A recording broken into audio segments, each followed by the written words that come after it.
तो स्वागत है प्यारे बच्चों एक बार फिर। और आज हम कॉन्ग्रुएंट ट्रायंगल में एक और थ्योरम का प्रूफ देखने वाले हैं, which is going to be very crucial in proving two triangle congruent. Earlier we have studied one rule. Basically हमने क्या रूल पढ़ा था? SAS। हमने एक ऐसे रूल पढ़ा था, ये थ्योरम नहीं थी, this is regarded as a rule. ये एक रूल है और basically we can use it as a axiom. और एग्जाम क्या होता है? एग्जाम आपने पढ़ा होगा, linear pair exam.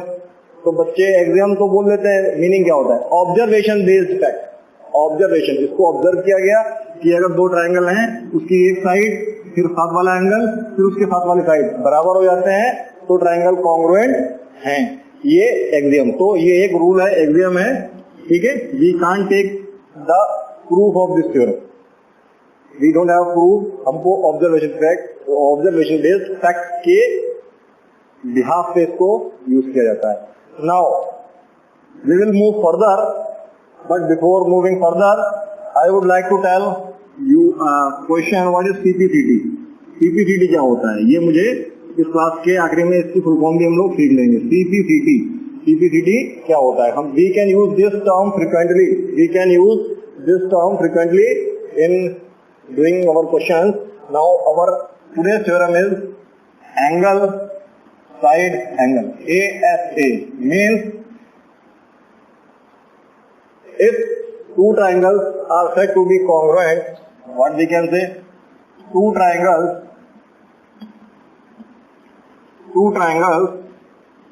are said to be congruent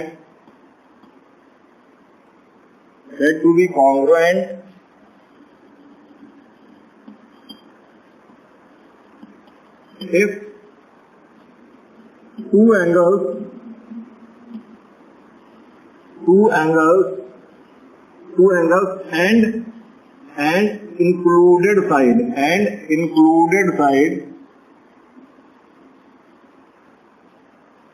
included side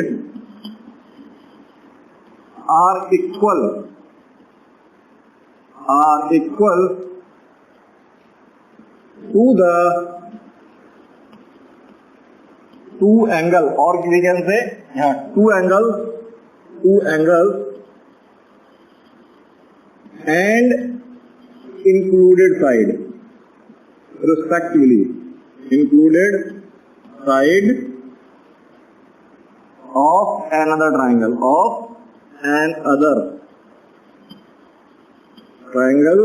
respectively। बेटा स्टेटमेंट लिखना आना चाहिए। स्टेटमेंट इसलिए मैं लिख के दिखा रहा हूँ आपको, ताकि आप मेरे साथ देखें। ट्रायंगल रिस्पेक्टिवली मतलब क्या हुआ? अभी इसको हम लोग डायग्राम से भी समझेंगे। Two triangles are said to be congruent if two angles and included sides are equal to the two angles and included side of an other triangle respectively। तो दो ट्रायंगल क्या होंगे? कॉन्ग्रुएंट होंगे। तो दो ट्रायंगल क्या होंगे? कॉन्ग्रुएंट होंगे। What does it mean? देखो इट मीन, थ्योरम को बाद में प्रूव करेंगे, पहले इसका मीनिंग समझ लो, क्योंकि these are so simple things, आपको पहले से आती हैं और समझाने में चीजें ज्यादा बिगड़ जाती हैं। तो पहले मीनिंग समझ लो। जो चीजें हमको पहले से आती हैं उसकी समझ हम लोग डेवलप करना ही नहीं चाहते, ठीक है। जैसे sum of the three angles in a triangle is 180 degree, सबको पता है। हाउ पता है? अगर पता है तो वही केस हो जाता है। तो अगर दो ट्रायंगल है मेरे पास, दो ट्रायंगल है, let us have two triangles, उसके कोई दो एंगल, लेट अस टेक ये वाला एंगल इस एंगल के बराबर है और ये वाला एंगल इस एंगल के बराबर है। अब मैंने क्या बोला? इंक्लूडेड साइड मतलब इंक्लूडेड साइड।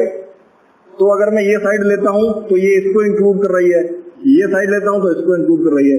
लेकिन अगर मैं ये साइड ले लेता हूं तो दोनों ट्रायंगल में देखो, ये एंगल इसके बराबर, ये एंगल इसके बराबर, और ये साइड अगर बराबर हो जाती है, तो क्या? पहला एंगल फिर साइड फिर angle, ASA। This is ASA theorem. This is ASA theorem. And we can say on the behalf of angle side angle, these two triangles are congruent. और जब congruent हो गए, after that ये वाली side इस side के बराबर हो जाएगी, ये वाली साइड इस साइड के बराबर हो जाएगी, और ये वाला एंगल इस साइड के एंगल के बराबर हो जाएगा. तो ये हमारी थ्योरम की स्टेटमेंट है. और sometimes it is asked right the statement of ASA. ठीक, तो आप ये स्टेटमेंट भी याद रखें. Now let us move to proof. इसका प्रूफ देखते हैं कि प्रूफ कैसे है. तो देखते हैं प्रूफ. गिवन में क्या दे रखा है, हमारे पास दो ट्राइंगल होंगे और उसके दो एंगल और इंक्लूडेड साइड इक्वल होंगी. ओके, तो गिवन में क्या होगा हमारे पास, गिवन में देखते हैं गिवन में क्या होगा. गिवन ट्राइंगल ABC और ट्राइंगल PQR, दो ट्राइंगल हैं हमारे पास. बना लेते हैं एक ट्राइंगल ये हो गया ABC और एक ट्राइंगल ये PQR. नाउ दो एंगल बराबर होंगे तो let us take angle B is equal to angle Q और एंगल जो C है वो एंगल किसके बराबर है, एंगल R के बराबर है. और साथ में जो BC है वो QR के बराबर है. ये गिवन होगा ना हमें, तभी तो हम प्रूफ करने वाले हैं. I hope you are familiar with the indication sign. जो ये साइन का मतलब है ये साइड इसके इक्वल है, ये एंगल इसके इक्वल है, ये एंगल इसके इक्वल है. Now you are given with this and you have to prove, you need to prove क्या प्रूव करना है. जो ट्राइंगल ABC है वो कॉन्ग्रुएंट है किसका, ट्राइंगल PQR के कॉन्ग्रुएंट है, ये इसके कॉन्ग्रुएंट है. तो अब क्या हो सकता है, ये चीज दे रखा है तो हमको पता है when two figures are congruent then each and every part or we can say corresponding part are equal. ठीक होता है. तो मतलब ये चीज तो इक्वल है. हम इसके बारे में क्या कह सकते हैं भाई, इसके बारे में क्या कह सकते हैं, क्यों ये एंगल इक्वल है, ये एंगल इक्वल है. अगर मेरी AC मेरी PR के इक्वल हो जाए, देखो अगर AC मेरी PR के इक्वल हो जाए तो इन ट्राइंगल, अब देखना अगर मेरी AC PR के इक्वल हो गई है तो इन ट्राइंगल ABC और ट्राइंगल PQR, ये वाला एंगल, अच्छा ये छोड़ देते हैं. मैंने क्या बोला, AC जो थी वो PR के इक्वल हो गई है. देखो AC थी जो वो PR के इक्वल हो गई है. और हमको पता है जो एंगल C है वो गिवन दे रखा है इक्वल, वो इक्वल दे रखा है. और ये साइड भी गिवन दे रखी है. इस एंगल को से मुझे मतलब ही नहीं है. तो अगर मैं देखता हूं इन ट्राइंगल ABC और triangle PQR, in triangle ABC and PQR क्या है, मेरा जो BC है वो QR के इक्वल है और जो AC है वो PR के इक्वल है और जो एंगल C है वो एंगल R के इक्वल है. तो देखो SAS, तो मैं कह सकता हूं बाई SAS रूल से एग्जाम से मैं कह सकता हूं जो ट्राइंगल मेरा कौन सा, ट्राइंगल BCA, जो ट्राइंगल BCA है वो कॉन्ग्रुएंट हो गया कौन से ट्राइंगल के, QRP. Naming of quite important, naming of figures incongruent figures or congruent triangles is quite important. तो मैंने नेमिंग की है कैसे, देखो BCA मैंने ABC नहीं लिया है क्योंकि मैं बात तो इन चीजों की बात कर रहा हूँ, इस फिगर की बात कर रहा हूँ, BC की बात कर रहा हूँ जो कि QR के कॉरेस्पॉन्डेंस में है, AC की बात कर रहा हूँ जो PR के कॉरेस्पॉन्डेंस में है. तो नेम भी तो मैं ऐसा ही दूंगा. तो मैंने क्या नाम लिया, BCA QRP, लेकिन BCA जब ये कॉन्ग्रुएंट हो गया, तो this implies that triangle ABC is congruent to triangle what? PQR. क्यों आई कैन नेम, मुझे पता है मैं ट्राइंगल को नेम कैसे भी दे सकता हूं, ठीक है, लेकिन ये ट्राइंगल B Q के कॉरस्पॉन्डेंस में है, C R के कॉरस्पॉन्डेंस में है, A T के कॉरस्पॉन्डेंस में है। तो जब मैंने SAS रूल का फॉलो किया तब मैंने इस ओरिएंटेशन को चुना, इसको प्रेफर किया। आफ्टर दैट जब ये दोनों ट्रायंगल कॉन्ग्रुएंट हो चुके हैं तो इसकी हर चीज आपस में इक्वल होगी। I agree with this, you all are agree with this कि इसके सारे पार्ट इक्वल होंगे, और मैं नेम भी कैसे दे सकता हूं। तो जब मैंने इस ओरिएंटेशन में ABC लिखा तो मुझे इसको भी PQR लिखना पड़ेगा। देखो ये BCA था, QRP था, अब ABC कर दिया मैंने। ABC कैसे कर दिया, इसको इधर ले आया तो मैं इसको भी इधर ले आया। अब ABC कॉन्ग्रुएंट हो गया, कब? जब ये दे रखा था, then this is given to us angle, side angle, तो कॉन्ग्रुएंट हो गया। लेकिन यहाँ पे हमने एक केस मान लिया था, क्या केस था? केस 1, जब AC और PR इक्वल हैं, इसका मतलब there will be a case. वो क्या केस हो सकता है? जब AC इसके इक्वल नहीं है। तो एक केस क्या हो सकता है? AC is greater than PR। Second case हो सकता है AC is less than PR। ये दोनों केस हो सकते हैं। Please pause the video and note it down if you want to note. आगे बढ़ते हैं हम लोग।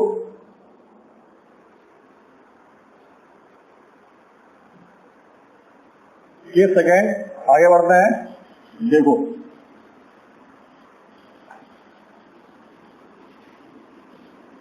अगर मैंने केस सेकंड का फर्स्ट पार्ट लिया, केस 2 का फर्स्ट पार्ट लिया, क्या पार्ट लिया मैंने? जो AC है वो PR से बड़ी है, तो डायग्राम बनाते हैं। वो देखो ये ट्रायंगल हो गया मेरा ABC। क्या ट्रायंगल हो गया? ABC। वही ट्रायंगल लिया है मैंने, और PQR भी बना लिया मैंने, PQR और ये PQR बना लिया। और मैंने क्या माना, ओरिएंटेशन में मत जाना, इस क्वेश्चन को जरा फिगर को इक्वल बनाते हैं। जरा आप बोलोगे कि आपने बड़ा बना दिया फिगर, है ओके। अब देखो PQR, क्योंकि AC बड़ी है, AC PR के बड़ी है, तो मैं यहाँ पे कंस्ट्रक्शन करूंगा। कंस्ट्रक्शन में क्या करूंगा? क्योंकि AC बड़ी है तो मैं इसको एक्सटेंड करूंगा। किसको एक्सटेंड करूंगा? Extend RP to P dash such that what, जो P डैश R है वो AC के इक्वल हो जाए। ये मैं एक कंस्ट्रक्शन करूंगा, ठीक है। तो कंस्ट्रक्शन करता हूं मैं, ये P मैं यहाँ पे लिखा रहने देता हूं, मैंने कंस्ट्रक्शन किया, ठीक है। और इसको जो ज्वाइन किया मैंने P डैश, तो ये जो PR थी ये इसके इक्वल हो गई। अच्छा अब देखो, अब मैंने देखा इन ट्रायंगल ABC और triangle what P dash QR, क्या जो BC है वो QR के बराबर है, ठीक है। और जो एंगल C है वो एंगल R के बराबर है। ये हमको गिवन है, this much is given, but हमने कंस्ट्रक्शन से AC को भी P डैश R के बराबर कर लिया है। तो जब ये हो गया है तो इसका मतलब side angle side by SAS से ट्रायंगल जो है हमारा, कौन सा ट्रायंगल, ट्रायंगल BCA, ट्रायंगल जो BCA है वो कॉन्ग्रुएंट होना चाहिए किसके, ट्रायंगल P'QR के, सॉरी QR P' के। इसीलिए जब ये हो गया तो ट्रायंगल, मुझे तो ABC मैं लेके चल रहा था, मैं ABC QR के लेके चल रहा था, तो इसलिए ये ट्रायंगल ABC कॉन्ग्रुएंट होना चाहिए किसके, ट्रायंगल P'QR के। ठीक है, उसी on the behalf of that जो मैंने पिछली बार आपको बताया था। अच्छा, अब ये दो ट्रायंगल कॉन्ग्रुएंट हो गए, ये दो ट्रायंगल कॉन्ग्रुएंट हो गए हैं, लेकिन जब ये कॉन्ग्रुएंट हो गए इसका मतलब जो एंगल B है, दिस इंप्लाइज दैट एंगल जो B है कौन सा है, एंगल ABC है, वो किसके बराबर हो गया, वो बराबर हो गया है P'QR के बराबर हो गया भाई। ये वाला एंगल इस एंगल के बराबर हो गया, हो गया। बट जो एंगल ABC है, मतलब एंगल B की बात कर रहा हूं, एंगल B किसके बराबर है, एंगल PQR के। ये गिवन है और गिवन को हम चैलेंज नहीं कर सकते, ये गिवन है, गिवन को हम चैलेंज नहीं कर सकते जब गिवन है। Hence our assumption is wrong. Hence our जो assumption है, our assumption is not valid, ये valid नहीं है। और इसका मतलब क्या हुआ, this implies that जो P' है वो coincide कर जाएगा, जो P' है this is P' coincide with P, जो P' है वो P से coincide कर जाएगा। और this implies that क्या, जो ट्राइंगल ये था जब P' coincide कर जाएगा, this implies that what, this implies that triangle ABC is congruent to triangle PQR। देखो ट्रायंगल PQR, ओके।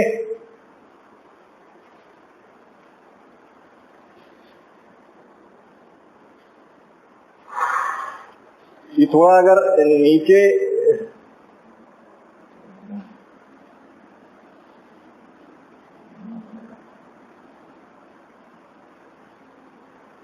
तो हम क्या करेंगे, कहां लिखें,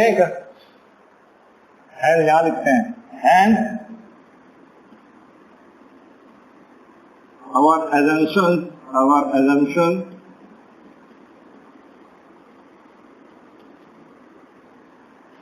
is not valid, or we can say wrong. This implies that जो P' है coincides with P, coincides with P। और जब coincide कर जाएगा, P से coincide कर जाएगा, what does it mean, जब P से coincide कर जाएगा तो हम यहाँ देख लो क्या, जब P से coincide कर जाएगा तो हम क्या लिख सकते हैं, ट्राइंगल ABC, यहाँ लिख देते हैं triangle ABC congruent to triangle जो ये है P की जगह क्या लिख देंगे, PQR। I hope you have got the concept behind the theorem। आपको ये समझ में आ गया होगा, आपको ये समझ में आ गया होगा। अब हम आगे बढ़ते हैं और सेकंड जो इसका पार्ट है वो प्रूव करते हैं क्या, when AC is smaller than PR। जो AC है वो PR से स्मॉलर है, इसको मैं जल्दी लिख रहा हूँ। ये मेरा हो गया ABC, ये हो गया ABC, अच्छा ये हो गया मेरा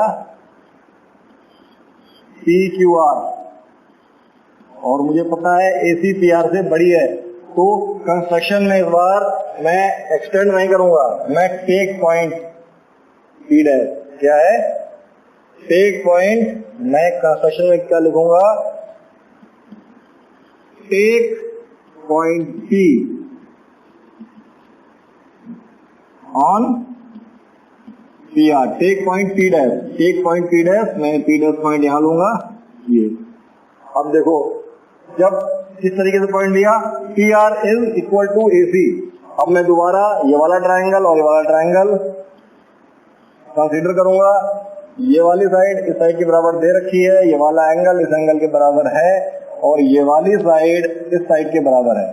तो अगेन जो BCA है वो ट्रायंगल QRP डैश के कॉन्ग्रुएंट हो गया है और hence ABC is congruent to triangle P dash QR।